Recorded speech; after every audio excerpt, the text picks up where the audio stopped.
Hello watu wa Mungu, mambo ni aje? Inakuwa vipi familia ya jukwaa hili la Mzinga Sports? Naamini tuko vizuri kabisa.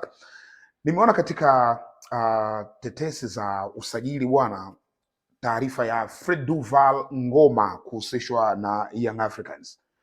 Yes, hiyo taarifa nimeiona, nimeipata jana usiku mapema tu, ilikuwa kwenye saa moja saa mbili hivi, lakini sikufanikiwa kukaa hapa mbele yenu. Nilijitahidi kukaa mbele yenu hapa kumzungumzia huyu mchezaji, lakini isivyo bahati sikufanikiwa kwa sababu nilikuwa nimechoka sana. Jana nilikuwa na kazi nyingi sana, nilikuwa na kazi katika mazoezi ya Simba, na kuna sessions zinakuja hapo mbele kwenye ripoti kwenye mazoezi ya Simba, kitu gani ambacho kinakwenda kutokea katika mchezo wa leo. Ikiwa Simba anakwenda kucheza na Singida Black Stars katika mechi ya timu za nyumbani. Lakini kupitia ukurasa wangu wa Instagram niliposti ripoti ya hiyo mechi, kuelekea hiyo mechi. Kama haitoshi, pia niliweka pale real timu zinavyopishana kwa maana ya Singida na Simba. Sasa hiko sicho kilichonileta hapa bwana, hawa Young Africans sawa. Huu usajili ambao wanaufanya so far katika hili eneo la kiungo ni usajili ambao niliona kwanza watu wengi walikuwa wana complain, watu wengi wamecomplain katika kikosi cha Yanga kwenye eneo la usajili kwamba timu inaonekana kama inasajili lakini haina balance, kwa maana inasajili wa viungo wa ushambuliaji, inasajili washambuliaji katika safu ya mbele, lakini hapa nyuma kwenye defensive midfielder hapa kuna nini? Sasa Young Africans katika eneo la namba sita Pase, ambao alikuwa naye msimu uliopita alikuwa ni Mohamed Damaro Kamara, yule ndo namba 6 Pase kwenye kikosi chao. Lakini Duke Abuya sio namba 6.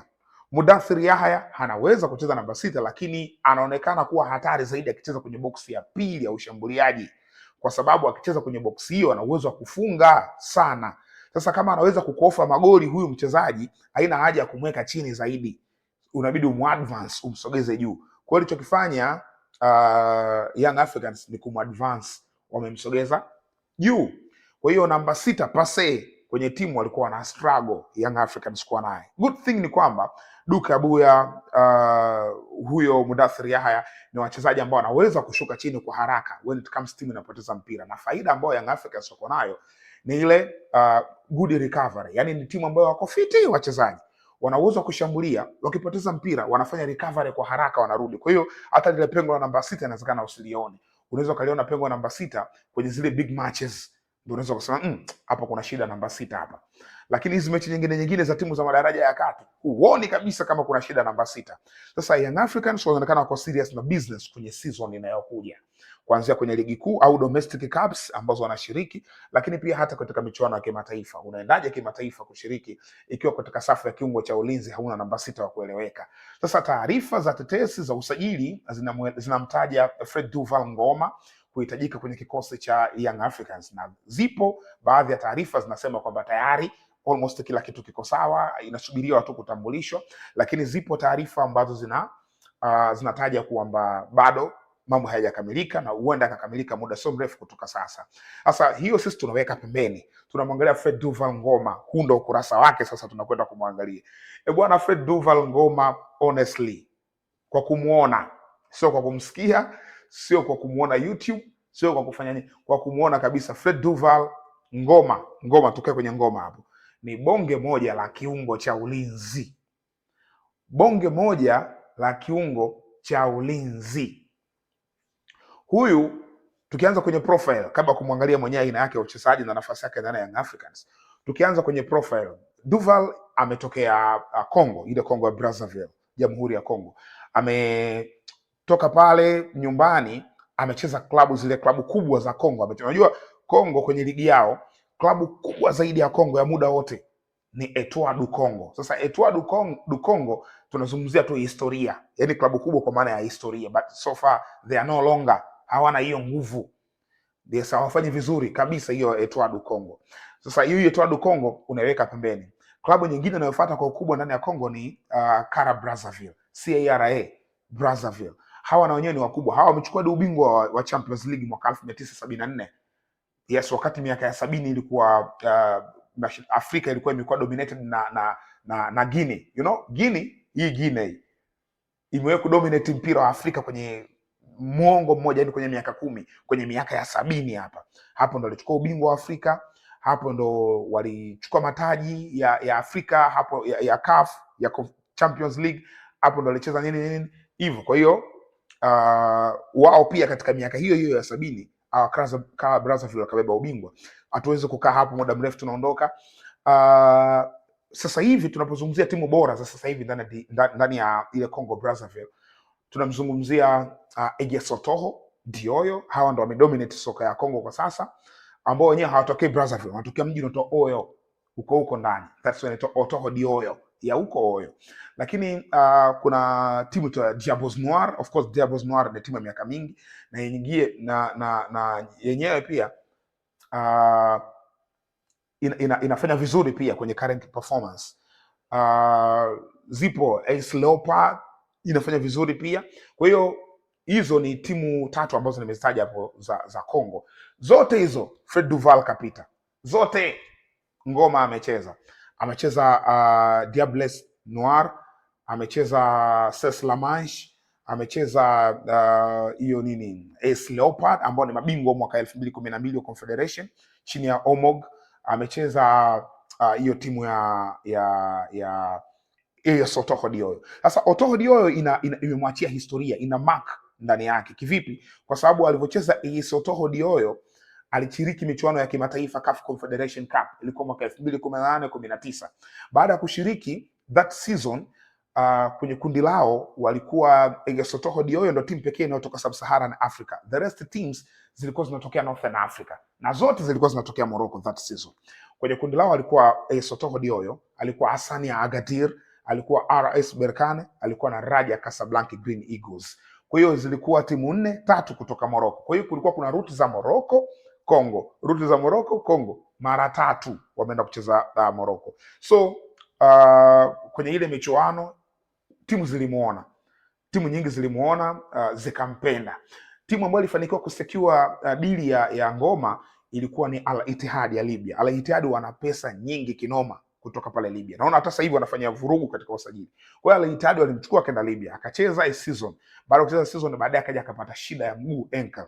Alipopata ankle akarudi Kongo, wakamtoa Kongo kwa mkopo. Yaani kwenye ile wakati ana recover anarudi uwanjani, wakampeleka Kongo kwa mkopo, akacheza tena Egesso Toho Dioyo ile klabu yake ambayo ilimpa makali. Unajua sometimes hii mikopo, kuna timu zinaamini kwamba umekuja kwenye timu yetu unacheza, lakini tulikununua kwenye timu fulani, labda umepata injury, sasa hivi una recover, tunakurudisha katika timu yako mama ili uendelee kufanya vizuri, kwa sababu at that situation kwenye hiyo timu ndio sehemu ambayo ulifanyia vizuri, kwa na kurudisha kwenye timu mama. Ungeweza kwenda timu nyingine, lakini tunataka ucheze pale pale.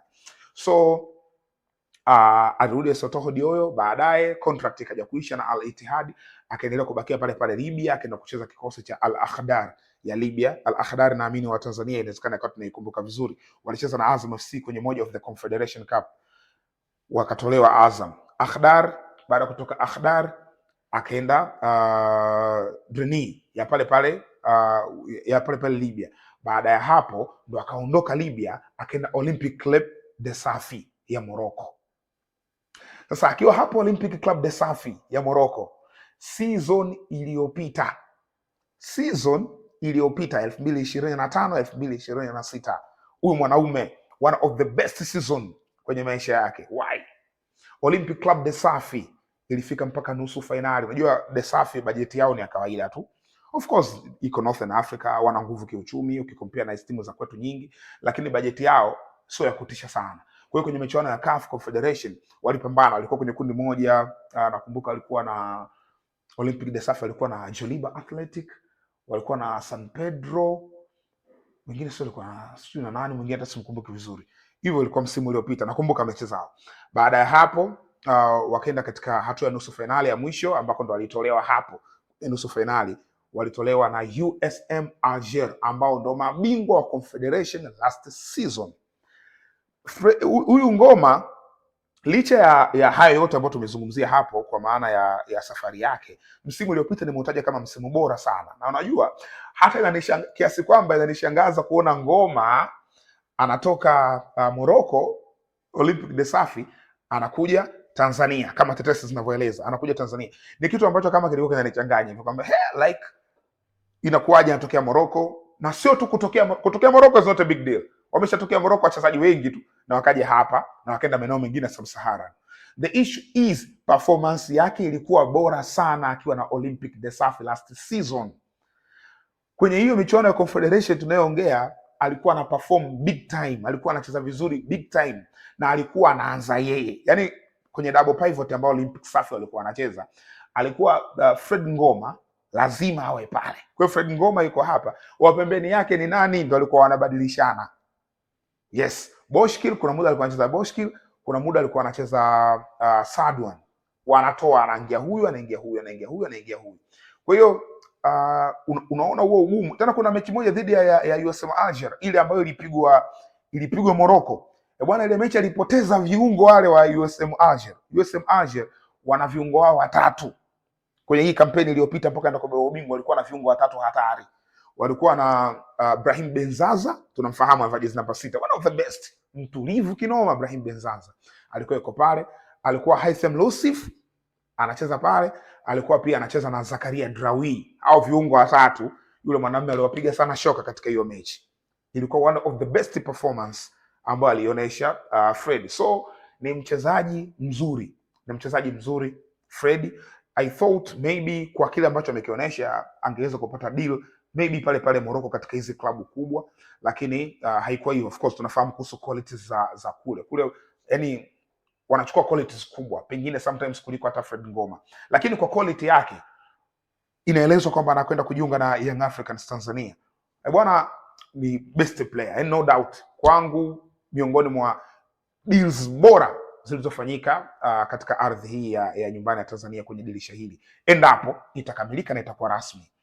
So iko ndo kikubwa kuhusu Fred Ngoma. Kwa kile ambacho nimekielezea, ni mchezaji ambaye anafahamu kwa mapana, ni mchezaji ambaye ana make pia squad ya Congo kwenye national team Congo ile Brazzaville, amekuwa akimake hiyo squad. Sasa Ngoma kwenda Young Africans maybe ndio namba 6 ambaye anakwenda kutambulishwa, kwa mujibu wa tetesi. Tunasubiri kuona muda utasema vipi, lakini hata kama atatambulishwa, tutarudi tena hapa, kuna vitu tutakuja kuangalia kuhusu mchezaji huyu. Kwa sasa tunaishia hapa. Wewe una nafasi yako, una nafasi ya kuweka comment kwenye comment section kwa unavyomfahamu Ngoma, maybe umemuona, au kwa ulichonisikia mimi nakizungumzia, unaona ni mchezaji wa daraja la kucheza Young Africans, au watosha watafutania namba 6 nyingine? Ni upi ambayo unamhitaji? Niandikie maoni yako katika comment section hapo, nitasoma. Usisahau kusubscribe, kucomment, kulike na kushare. I'm here, Ghari Mzinga, Kiro Finest, and this is Mzinga Sports.